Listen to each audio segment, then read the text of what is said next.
¿Qué tal amigos de Meristation.com.mx? Es un gusto estar con ustedes una vez más. Les tenemos una grata sorpresa. Tenemos el gusto y el honor de contar con el ingeniero David Garza, que para los que no lo conocen, es el ingeniero director de ingeniería, valga la redundancia, para Latinoamérica de AMD. ¿Por qué está aquí con nosotros? Definitivamente AMD lo ha hecho muy bien a nivel tecnologías. AMD lo pueden encontrar, aunque suene exagerado, prácticamente en todos lados. Entonces nos gustaría comenzar por ahí, mi querido David. Antes que nada, bienvenido. Muchas gracias. Qué bueno que aceptaste esta invitación. Tiene como 3 años que no lo veo, pero AMD lo ha hecho muy bien. AMD, ¿dónde está ahorita? Bueno, AMD está en un montón de lugares. De hecho, está en prácticamente todos los lugares. Puede estar en tu avión, puede estar pues en los anuncios espectaculares, ¿no? Que hay en diferentes lugares, no solamente de México, sino del mundo. Está en tu consola de juegos, está en tu, digamos, PlayStation, en tu Xbox, en tu Wii U. Tenemos el hat trick en estos 3 ámbitos. Está también en tu computadora, ya sea del hogar o ya sea de la productividad. Está en los servidores. Estamos en un montón de lugares. Quizá la marca no retumbe mucho a la hora de mencionarla, pero ciertamente en donde retumba es donde realmente importa. Que funcione sin fallas, que funcione dándote la mejor experiencia, de manera que tengas ese poder que tú esperas. Ok, has mencionado algo, a mí honestamente algo que me ha gustado mucho es toda esta inversión en investigación que tienen de diferentes patentes. Creo que como lo platicábamos fuera de micrófonos, es la primera vez que AMD impulsa varias patentes en un mismo año, ¿no? Oh, sí. ¿Nos puedes platicar de estas patentes que están lanzando, dónde se están posicionando y hacia qué segmentos los están apuntando, enfocando? AMD ha sido una empresa realmente muy innovadora a lo largo del tiempo. Ya ves que ahora todos los procesadores son de 64 bits. Bueno, nosotros somos los creadores de la tecnología de 64 bits que en su momento presentamos en el año 2003 con el lanzamiento de los procesadores Opteron, ¿no? También somos los creadores, ya ves que ahora todos los procesadores son multicore, todo ello. Somos los creadores del primer procesador multicore de la historia en el ámbito x86. Somos expertos en para qué sirve la tecnología multicore, dónde se puede aprovechar mejor, dónde la podemos usar más. Y por eso sabemos muy bien cómo y dónde aplicar la tecnología multicore. Y a lo largo del tiempo hemos realmente tenido una enorme cantidad de patentes.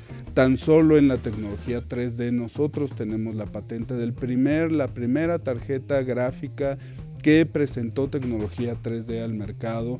También tenemos esta tecnología FreeSync que ahora ya es un estándar que permite de una manera mucho más simple que tú disfrutes de la experiencia de tu computadora, particularmente de los juegos con una alta cantidad de cuadros por segundo, que en ocasiones se desfasaban, ¿no? Como que le veías la mitad de la cintura a una persona acá y las piernas de este lado. Y FreeSync lo que hace es evitar que eso suceda y que tú veas una animación fluida a altas velocidades de cuadros por segundo. También tenemos SenseMai, que es la nueva patente, la nueva tecnología de inteligencia integrada a la máquina. Eso significa SenseMai. MI es Machine Intelligence, que consta de 5 diferentes esquemas que vienen desde pues permitir que los datos fluyan de una forma bastante más ágil, que hacen que además la computadora o el procesador vayan aprendiendo de cómo tú manejas la computadora. Y entonces va agilizando, es como un Waze para el procesador, ¿no? Que le permite a los datos y a la computadora decir, normalmente sigue esta ruta, pero esta ruta ahorita está medio llena, vamos a abrir esta ruta, y que el dato pase de una manera más fluida, y muchos otros detalles como dar el FUA, ¿no? De los procesadores, ¿no? Con esta tecnología XFR que permite que si el procesador tú estás en la necesidad de tener un cacho más, un impulso adicional de rendimiento, el procesador encuentra la forma más óptima de darte ese ¡fua!, ¿no?, adicional para que puedas tú hacer las cosas con mayor agilidad y sin sacrificar el consumo de energía. Es decir, tienes bajos consumos de energía, estamos cumpliendo totalmente con lo establecido en los acuerdos firmados en 2015 en París para reducir al menos en 20% el consumo de energía para el año 2020, ¿no? Ok, buenísimo. Algo también, una de las patentes que a mí en lo personal me gusta mucho, todos los que son fanáticos de los videojuegos, Dress Effect, sí, que es una patente que el cabello que utiliza Lara Croft en los Tomb Raider, ahí lo debutaron, todavía recuerdo en las de nueva generación, ese efecto únicamente lo pueden ver con tarjetas gráficas de AMD que cuentan prácticamente todos este tipo de software. David, definitivamente lo que causó revolución es Ryzen. Ryzen Threadripper, o sea que es Ryzen FUA Turbo Plus. Así es. ¿Cómo trabajaron? ¿Qué nos puedes platicar de cómo llegaron a este punto de poder, consumo energético y sobre todo bajo qué enfoque consideras tú que van estas patentes? Fíjate que hace 4 años nos dimos cuenta de que se necesitaba algo totalmente nuevo para las nuevas generaciones.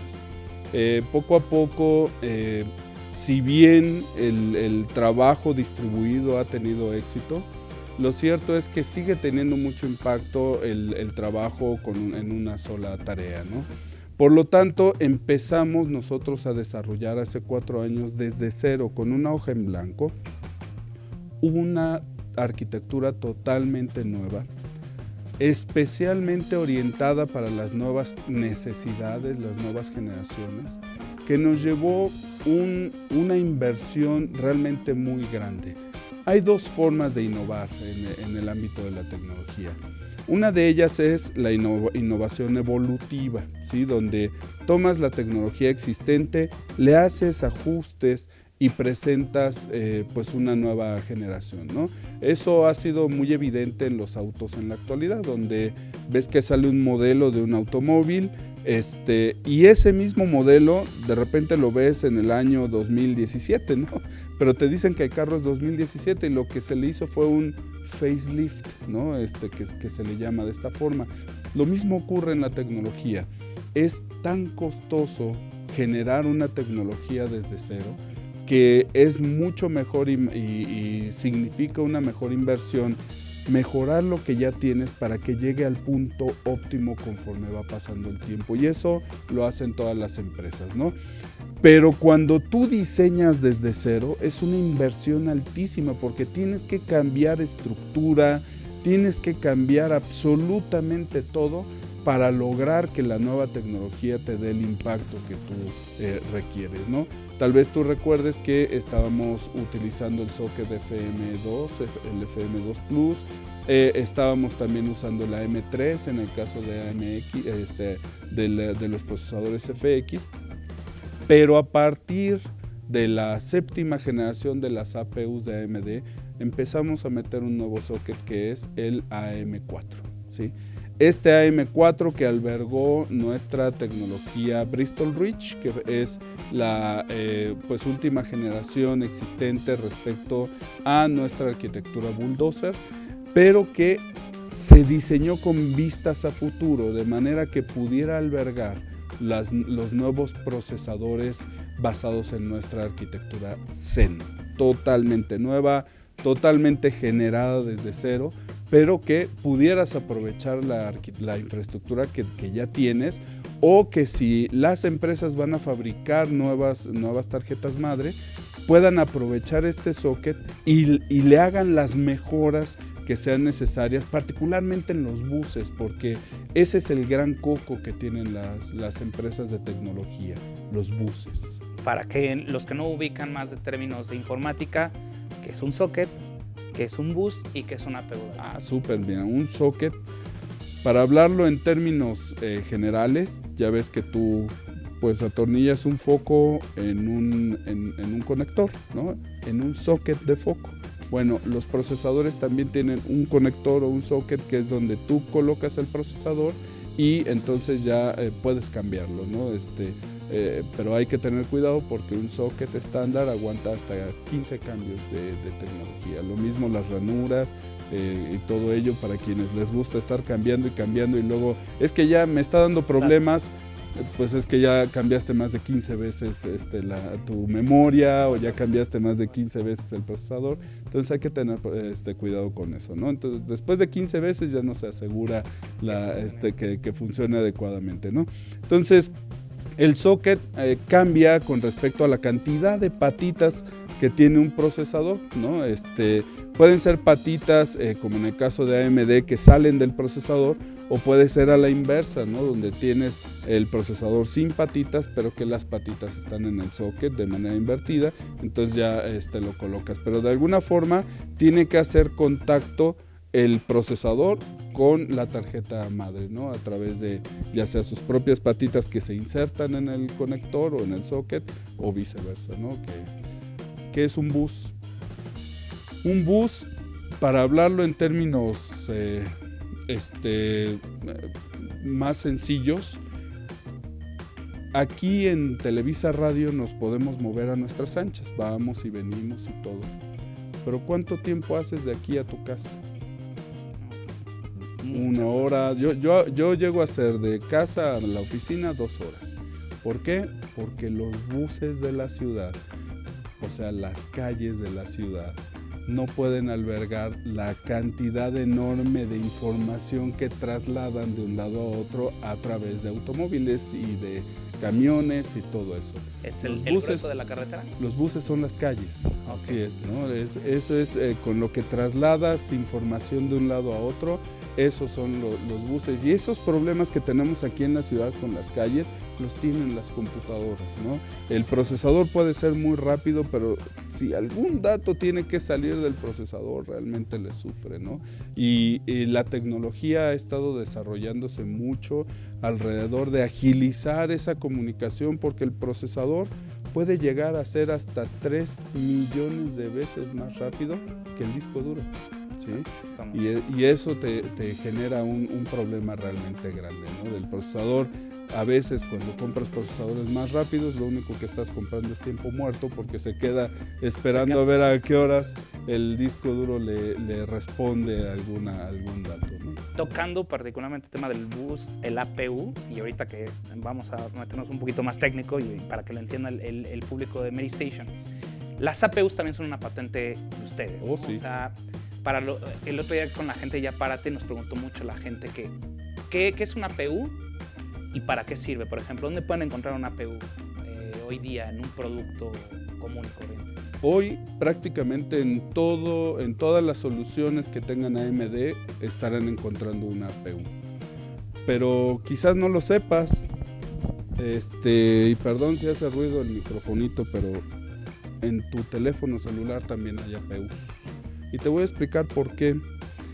El punto central es que nadie se ha preguntado hasta ahorita, primero, ¿qué procesador trae tu teléfono celular, no? Ni te importa, ¿no? Simple y llanamente lo prendes y con que puedas ver Candy Crush o puedas ver Facebook o trabajes ocasionalmente, ¿no? También hagas las cosas que necesitas, eso es lo que a ti te ocupa. Pero ¿alguna vez te has puesto a pensar cuánta potencia requiere el procesador de un moderno teléfono celular para hacer todo el trabajo que hace? Pues no nos lo hemos preguntado, pero te voy a dar la respuesta. La respuesta es mínimo 80 gigaflops, ¿no? Y te da una pantalla así. ¿Qué es eso de 80 gigaflops? Bueno, 80 gigaflops, y perdón, voy a hacer otra vez ruidito aquí. Bueno, mejor lo voy a dejar aquí. 80 gigaflops. A ver, te voy a preguntar, ¿cuántas operaciones matemáticas puedes hacer en un segundo? No, una, ¿no? Y fácil, ¿no? 2 más 2 son lo que sea, ¿no? Bien, ¿qué pasaría si yo te dijera que hay algo capaz de hacer 1000 operaciones matemáticas en un segundo? Eso es impactante, ¿no? Una persona que pudiera hacer 1000 operaciones matemáticas en un segundo es impactante. Eso sería un kiloflop, es decir, 1000 operaciones matemáticas por segundo, ¿no? Ahora, 80 gigaflops serían 80,000 millones de operaciones matemáticas por segundo. Esa es la potencia que requiere un celular mínima para poder hacer de manera eficiente todo lo que hace un celular actual. Para que una CPU, como la conocemos, te dé esa potencia, requiere al menos de 65 watts. Imagínate meterle 65 watts a un celular. Un foco de casa. Sí. Tú tocas uno de esos focos que están allá arriba, te quemas, ¿sí? Y esos focos no son de 60 watts, esos focos ya son de energía LED y con todo. Por eso ven charolas. Así es, aquí mismo, yo también, ¿no? Que yo reflejo toda la luz ahí. Bien, el problema es que si le metes un procesador de esos aquí no te dura la batería. Sí, no, y quemas. Así es. Entonces, ¿qué necesitas hacer? Necesitas usar otra tecnología que te permita ese grado de procesamiento para entonces poder, pero con el menor consumo de energía, para poder meterlo en un receptáculo como este, ¿no? Para eso entonces se descubrió el cómputo paralelo, que también se conoce como cómputo distribuido y toda la cosa. ¿Qué es cómputo serial y qué es cómputo paralelo? Cómputo serial es el que hace una CPU. Para no complicarlo, imagínense en un centro comercial, ¿sí? Que están pues todas las cajas, ¿no? Tú vas con tu carrito de compras y ¿cuántas cajas utilizas? Una. A menos que lleves dos carros. Sí, bueno. No, a menos que lleves dos carros, él usa dos carros, yo nada más una. Llegamos a una caja y esperamos a ver cuánto tiempo se tarda el cajero o la cajera en llevar a cabo su proceso. Eso es cómputo serial, ¿sí? Tú llevas todo un proceso a una caja y realizas lo necesario, ¿no? Cómputo distribuido o paralelo, ¿cómo sería? Pues vamos a hablar de magia Harry Potteresca, ¿no? Donde llegas con tu carrito y están todas las cajas abiertas. De repente salen tus cosas flotando del carrito y se distribuyen equitativamente entre todas las cajas abiertas. Y entonces cada cajero tiene 1, 2, 3 cosas por chequear, cuando mucho, se regresan a tu carrito y ya nada más pagas. ¿Cómo ves eso? Eso es paralelización y para eso necesitas un procesador en paralelo. El procesador en paralelo es lo que te permite tener 80 gigaflops con un consumo de energía de 1 watt. Y sin embargo, no todo puede paralelizarse. Hay cosas que no se pueden paralelizar. Por ejemplo, una mujer se embaraza y da luz en 9 meses, pero no por embarazar a 9 mujeres tienes un hijo en un mes, ¿no? Lo que vas a tener es mucho trabajo, ¿no? Y 9 pensiones, ¿no? que pagar a los 9 meses. Entonces, para eso actualmente se necesita tanto cómputo serial de una CPU como cómputo paralelo de un procesador paralelo, y eso es una APU, un procesador heterogéneo que tiene cómputo serial y cómputo paralelo para darte la mayor potencia que tienes hoy en una APU AMD de 1.2 teraflops. 1.2 teraflops, o sea, ya te estoy hablando de billones con 12 ceros. Billones de operaciones matemáticas por segundo con tan solo 65 watts de consumo. Vamos a hacer un poquito más técnico. Imagínense el poder de una Xbox 360 en un solo procesador. Aterrizando todavía aún más, David, ¿qué tipo de APUs, por ejemplo, tú le recomendarías ahorita en el regreso a clases para una persona, por ejemplo, que está en la universidad, que quiere diseñar, utiliza Photoshop y que, por ejemplo, también hace renders en Premiere, que le dé una computadorcita? ¿Cuáles son los requerimientos mínimos? Lo que estamos platicando hace rato, por ejemplo. Bueno, requerimientos mínimos sería una 10, ¿sí? Esto daría la potencia de procesamiento mínimamente adecuada, pero hay que tomar mucho en cuenta también la memoria RAM. Lo mínimo adecuado serían 16 GB de RAM en 2 DIMMs, ¿no? En 2 unidades de memoria para tener la paralelización, y lo más recomendable es tener también una unidad de estado sólido, ¿sí? Lo que estamos platicando, hay que fijarse que tiene un USB 3.0 Si pueden, hay adaptadores, por ejemplo, lo hemos visto que puedes tener tu unidad en estado sólido, entonces la conectas por un USB 3.0 y a lo mejor ahí puedes hacer tu procesamiento de renders. ¿Está en lo correcto? Más bien al revés, la unidad de estado sólido metida en la computadora y tu disco duro de 1 tera, de 2 teras conectado en tu USB 3.0 para almacenar los datos, para que a la hora de que prendas tu máquina a través de la unidad de estado sólido cargue rapidísimo, de inmediato, prácticamente es instantáneo, y ya todos tus datos estarían en tu unidad externa. Okay. Algo que también le preocupa mucho a los papás, vamos ahora a la parte del regreso a clases, aprovechando la tecnología, es que, por ejemplo, a veces no lo saben, tienen sus mismas laptops con discos duros y con procesadores de ustedes. ¿Tú cómo le recomiendas para saber los pasos a seguir de un papá para actualizar la computadora? Que a veces no es necesario luego ni gastarse 3,500 pesos aproximadamente para actualizar una computadora. ¿Qué es lo que tienen que actualizar para darle ese enjuague a una computadora?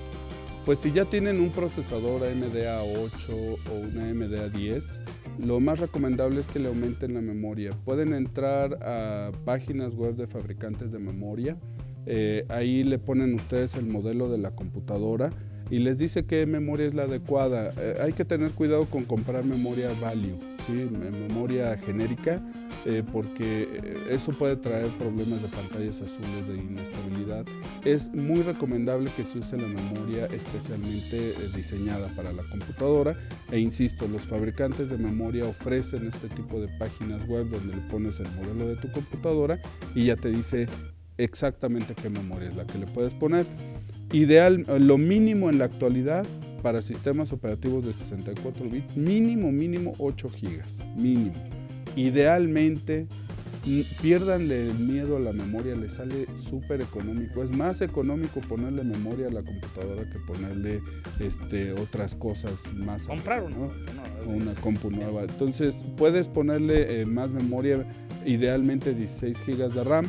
Y otro de los detalles es cambiar la unidad de disco duro, que tienen que en muchas ocasiones las computadoras económicas traen discos duros de 5,400 revoluciones por minuto. Esto es lentísimo y puede ser la parte que realmente es una pesadilla en la computadora. Mínimo un disco duro de 7,200 revoluciones o un disco duro SSHD. Pero lo mejor sería una unidad de estado sólido y una unidad externa de 1 tera, 2 teras. Suponiendo que ahorita vamos a rejuvenecer una computadora, lo van a ver en otro video. ¿Qué tan recomendable, por ejemplo, la unidad en estado sólido para instalar el sistema operativo actual? Es súper recomendable porque es la parte clave, crucial. El sistema operativo es el alma de la computadora, es lo que le va a permitir a la computadora trabajar al 100%. Si tienen Windows 7, actualícense, todavía se puede hacia Windows 10. Si tienen Windows 8.1, también actualícense hacia Windows 10. Si no están usando Windows, actualicen su sistema operativo a la distribución de Linux que más les guste, ¿no? Ubuntu, la que sea, pero a versiones actuales, para que puedan aprovechar lo mejor posible la nueva tecnología. En espacio, o sea, la SSD mínima en cuanto a volumen de información. El tamaño de la unidad de SSD mínimo sería 128. Okay. Para que te quepa Windows y demás. Y algunos programas, así es. Ok, voy a contar una anécdota muy divertida referente al cambio de procesadores que tuve con el ingeniero, que él me enseñó a poner bien, de manera correcta, un procesador. Y pues bueno, ahorita vamos a ir hacia adelante, ustedes van a ver ahorita imágenes de lo que estamos teniendo en esta charla. ¿Cuáles serían los pasos uno a uno que necesita saber una persona para instalar un CPU? Particularmente esto se hace en equipos de escritorio, ¿no? Existe la opción en algunos casos de ponerlo en un equipo portátil, pero ya casi siempre los procesadores vienen soldados, ¿no? en las portátiles. Pero en equipos de escritorio hay que sacar la tarjeta madre o la placa base o la motherboard, como lo conozcan ustedes, colocarla sobre su material antiestático, colocarle el procesador, que de hecho tiene una flechita de orientación donde es un triángulo de color dorado que casi siempre apunta a la esquina contraria, a la contraesquina de la base de la palanca de sujeción. Entonces se sube la palanca, se coloca el procesador, que tiene que caer sin forzarse, ¿eh? Si el procesador se empieza a forzar, lo más seguro es que haya alguna patita doblada. Para ello, pues hay que ver el procesador entre las patitas para ver si se encuentra una patita doblada.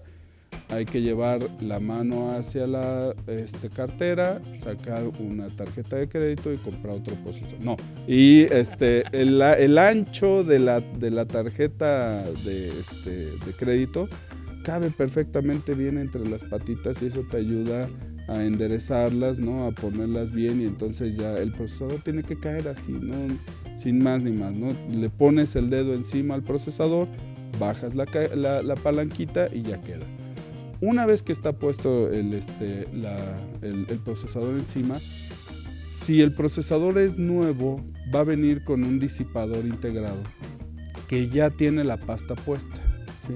Entonces lo único que necesitas es colocar el disipador, atornillarlo y santas pascuas, ¿no? Pero si no es un procesador nuevo, no es estás cambiando el procesador, lo recomendable es limpiar con papel de baño seco, no ponerle disolventes, no ponerle alcohol isopropílico, nada de eso, sino limpiar en seco la pasta que quedó en la base del disipador y también la pasta que está en el procesador.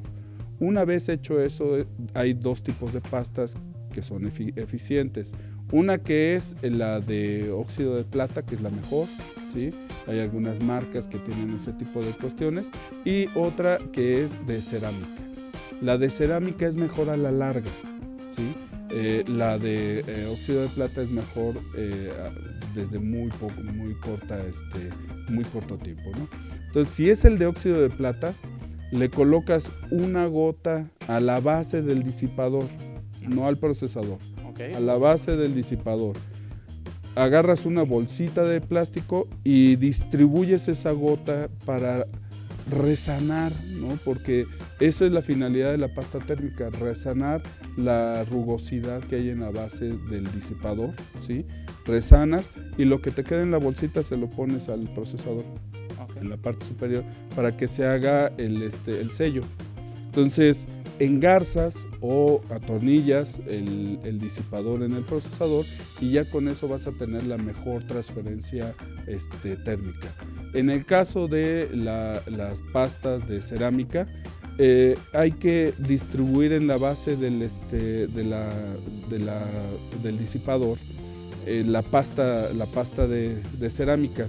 Igual puede ser con una bolsita o puede ser con una espátula, ¿no? Lo distribuyes bien y todo y lo pones encima del procesador. No hace falta que le pongas en el procesador como tal. La pasta de cerámica va a tener su mejor efecto una semana después de que la pusiste. La pasta de óxido de plata va a tener su mejor efecto como 2 o 3 días después de que ya pusiste la pasta, ¿no? Y ya después de eso le pones la memoria.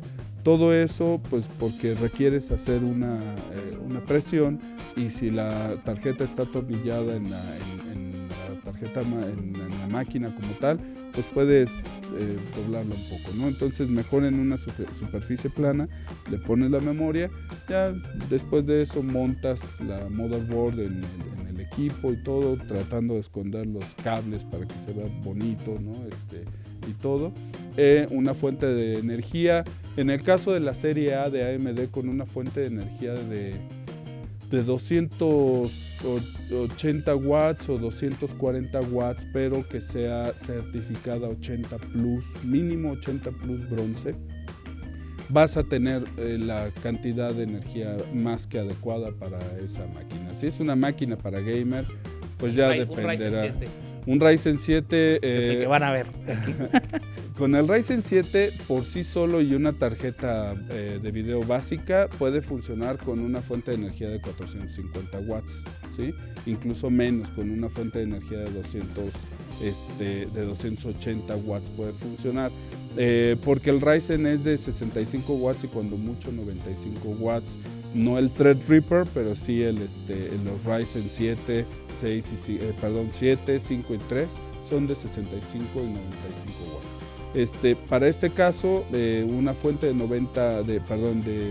280 watts puede funcionar, pero si le vas a poner una tarjeta gamer, ahí ya depende mucho de la tarjeta y de los componentes. La fuente de energía puede llegar a ser de más de 1200 watts, dependiendo de cuánto requiere la tarjeta de video para poder funcionar adecuadamente, más la cantidad de unidades de disco que le pongas, etcétera. Pero una configuración con un Ryzen y una tarjeta gráfica estándar, digamos una tarjeta de video R7 que no requiera una conexión adicional, eso sería muy bueno para trabajar, pero no tan bueno para jugar, ¿no?